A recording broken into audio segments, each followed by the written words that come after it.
Hello Gemini! Welcome dito sa aking channel, Kapalaran 888. Welcome guys! Alamin natin Gemini kung anong messages, vibration, gabay energy para sa inyong lahat. This is general reading. I hope na makaresonate ka. So, please connect your intuition sa lahat ng baraha na lumalabas dito. So, yung first card mo dito Gemini is, what do you need to release? And next card is, a time to give rather than take. Okay. So, yung question sa'yo ng iyong baraha is kung ano daw yung kailangan mo, Gemini, na alisin sa buhay mo. Personal, emotional, financial, spiritual, mental, psychological. Sinasabi ng baraha sa'yo na may kailangan kang alisin. Ang kailangan mong alisin, kailangan mong i-release, maybe this is a relationship or emotion nga. Maybe this is about your plans or goals or kung ano pa man to. Basta kailangan mong alisin siya. And, mahirap magdesisyon sa sitwasyon na yan kasi, di ba, lalo na kung bata ka pa, nasa below 30 years old ka pa lang na Gemini, siguro mahihirapan ka na, mahihirapan ka talaga na tanggapin yung mga bagay-bagay na hindi, yung parang marami tayong gusto sa buhay natin, lalo kung bata pa tayo, tapos hindi dumarating, medyo disappointed tayo nan eh. But, sinasabi ng baraha na it's a time to give rather than take. So, give in, parang ganon. So, just let go. Just let go, let God, let it flow. Kasi kung palagi lang tayong take ng take, hindi tayo nag-give in, hindi tayo nagla-let go, parang parang imbalance yon. So, sinasabi ng baraha sa'yo na release it. Okay, alisin yung dapat alisin. And just let go, let God, and share your blessings if ever lang na may mga blessings kayo. Wisdom. If for example, may mga Gemini dito na marami kayong alam sa buhay and may mga tao sa paligid mo na nakikita mo sila na medyo komplikado yung knowledge nila. So, pwede kang mag-share ng iyong wisdom, pwede kang mag-share ng iyong thoughts, ng emotion, ng knowledge mo. Okay? Kasi hindi naman lahat pera eh. Hindi naman lahat emotion na i-share natin. Minsan yung kaalaman natin, mga advices natin, pwedeng kailangan yan ng mga tao sa paligid natin. Diba?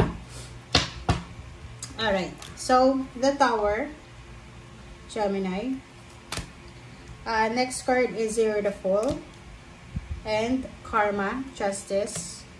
Seven of Cups. And the Sun. And dito ka sa Six of Pentacles. So, Six of Pentacles in time to give rather than take. Same din dito. So, sinasabi ng barahan na if ever may kakayahan ka na mag-share ng iyong blessings, share your blessings. Share your time, your energy, your love, your money, parang ganon. If ever lang na mayroon ka. Gemini, ikaw ba ay galing sa Tower? Ikaw ba ay galing sa distraction? Like, marami kang plano pero hindi natuloy. And nilagay ka ng Panginoon sa isang direksyon na ayaw mo. But dito sa barahang to, sinasabi ng barahan na maybe may nawala, maybe may nabasag, maybe may nawasak sa buhay mo. But dito sa next card mo, sinasabi na the universe will give you the freedom, the choice, the options na or decision na makapagsimula ulit ng bagong buhay, ng bagong love life, ng bagong plano. Like, halimbawa dito sa The Tower, may anak ka na hindi nakapagtapos kasi nabuntes, nakabuntes, or pwedeng bumagsak, parang ganun. So, sinasabi ng baraha sa'yo dito na okay lang yan. Okay lang yan because every day is a blessing. The universe is willing to give chances sa buhay natin na isipin nyo na everyday may pag-asa. Everyday ay blessing yan para magkaroon tayo ng pag-asa. So, there's a karma, there's a blessings, there's a balance here. So, sinasabi ng barahan na huwag kang mag-alala. Okay, kasi papasok at papasok pa rin yung swerte sa buhay mo. Hindi ibig sabihin bumagsak ka ngayon, palagi ka nang bagsak.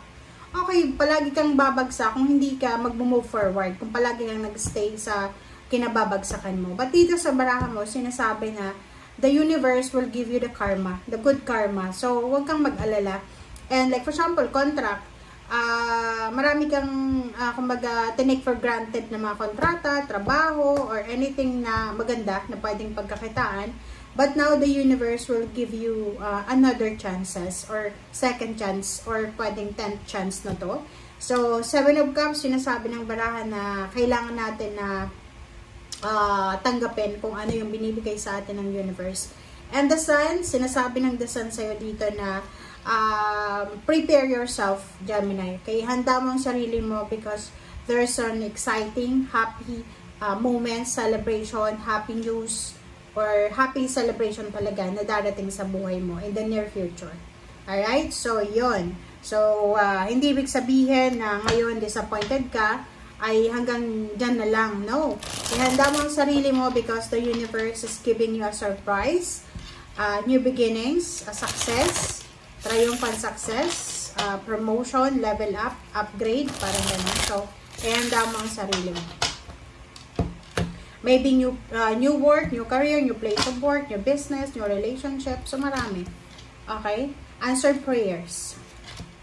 Okay, 5 of Cups. So, dito sinasabi ng bara sa'yo na mayroong mga Gemini sa inyo na possible na nahihirapan kayong magdesisyon kung ano yung gagawin nyo sa mga susunod na panahon. It's because medyo nagsisisi ka or natatakot ka sa kung ano yung mangyayari.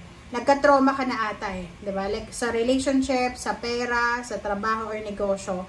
Parang traumatic yung experiences nyo, which is yun yung rason kung bakit hindi kayo nagtitiwala agad-agad or hindi kayo makapag-desisyon agad. Yun nga kasi traumatic yung experience mo. But dito, sinasabi ng bara sa'yo na no, you need to decide. Page of Swords to eh. Hindi mo dapat siya, like kung may kailangan kang pagdesisyonan, Gemini, wag mong patagalin siya.